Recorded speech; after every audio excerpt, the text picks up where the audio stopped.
Today, Melissa Seifert, the Associate State Director for Government Affairs, AARP Michigan, is joining us here. Nice to see you in person. It's good to see you. Thank you very much. Last we spoke, we were on Mackinac Island. I know. How have things been since then? Busy. Yeah, it's strange. Usually you think when the legislature's out, things slow down. Doesn't look that way this summer, does No, it? you kind of pick it back up and keep the ball rolling.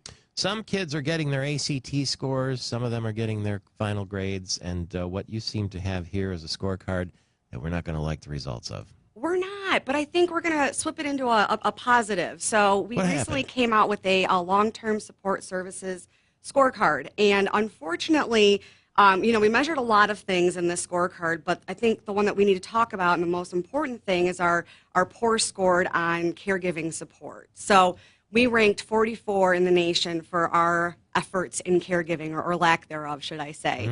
We're looking at about 2 million Michiganders that offer caregiving to a loved one, which equates to about $165 billion in uncompensated care. And here we are in Michigan ranking 44th in the nation. I presume when I get there, and I know people who are there now, they want to stay at home. They do. And so, you really rely on that loved one to provide that, like I said, the uncompensated care, like bathing, making food. AARP did a great ad that in like one moment you can be a caregiver, which is being a pharmacist, being a life coach, if you will, being a personal assistant, making those appointments for an individual, and you're doing so much. And I would argue that about 80% of these people probably still have full-time jobs on top of doing this other work that they're doing. And so that's tough on the families. That's tough on everyone. Do they get any kind of support at all?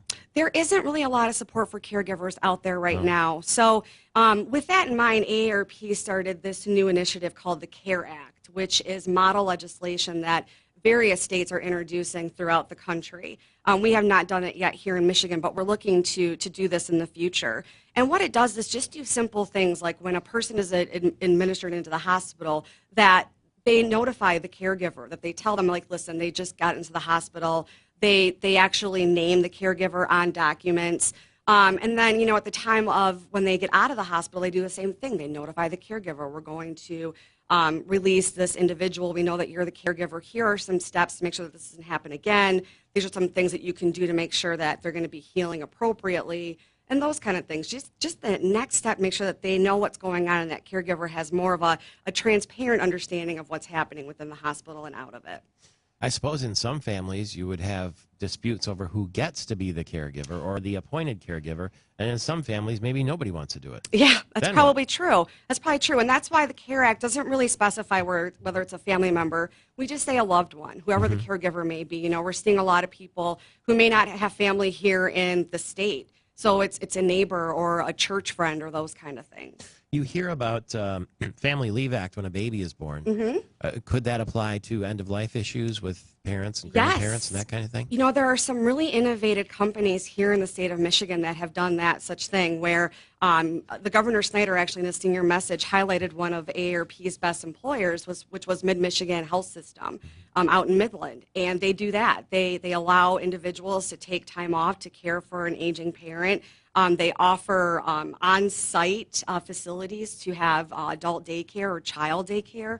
And if they don't have it available on-site, they offer them different options. So, there are people that are doing the right thing to make sure people can contribute to the economy and still work full-time, but also give that care to a loved one, which saves the state dollar.